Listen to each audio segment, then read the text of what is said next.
Music producers, stop comparing your music to the music you hear on the radio and from your favorite producers. And let me tell you why I'm about to make a case for that right now.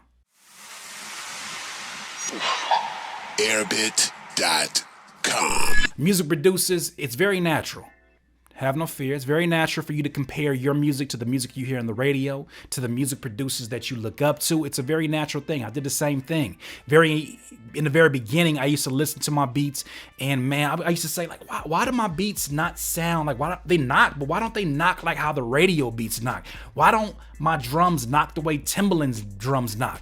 And what I came to realize over the years, and I hope that I can, save you some heartbreak along your journey, is that first and foremost, it's unfair for you to compare your process to their process.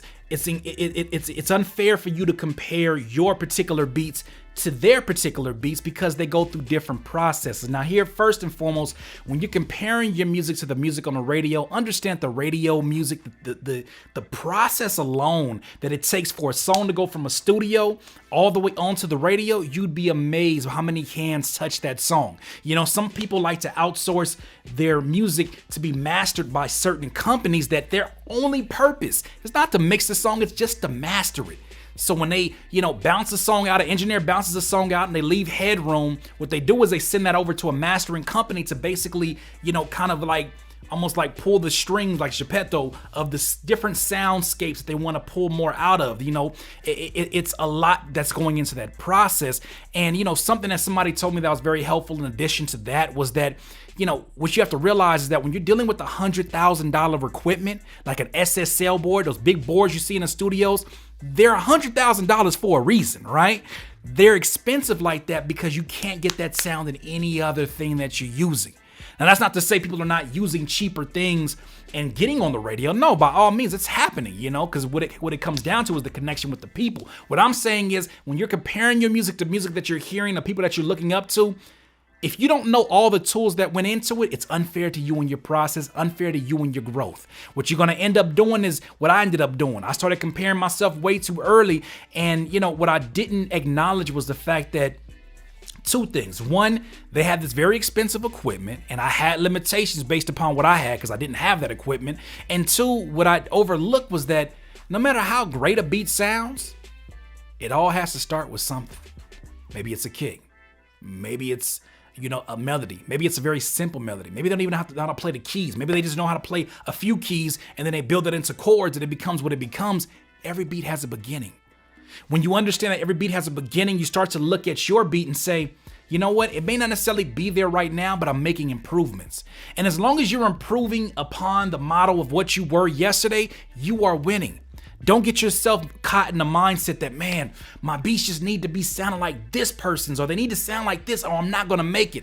That's not the way to go about it. What's going to happen is you're going to be hit chasing and chasing other producers as opposed to just, being the best you possible. We need you.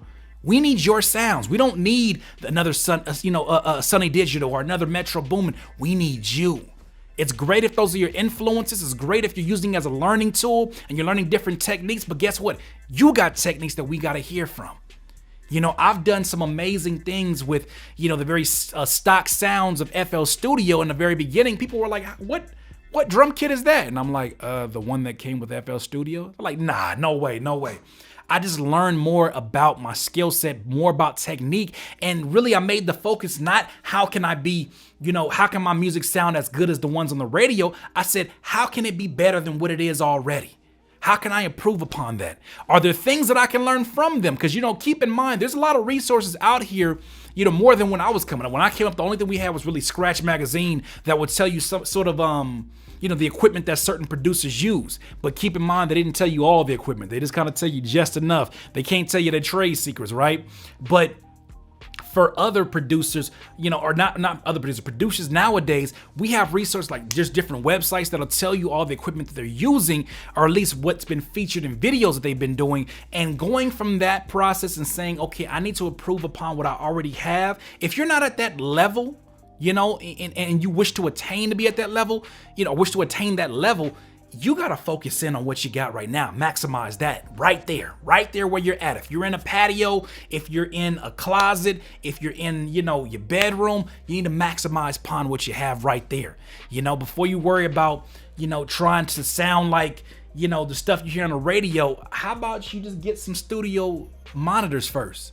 Why don't you, get some sounds that actually have a higher quality? Because there's certain VSTs that, although they may sound great in your headphones, as soon as you get in the car, it's like, yo, these are trash. You just have to understand that every song goes through a process before it gets to the radio. Every producer starts from something. They start from square one. What is your square one? How can you improve upon it? How can you maximize upon what you already have? My friends, that is the way to approach it. Stop comparing yourself to the stuff you hear on the radio and your favorite producers. You need to make your stamp on this earth. Once again, this is Curtis King at Airbit.com. Have a good one. Airbit.com. Music producers, don't forget to subscribe to the Airbit channel right now.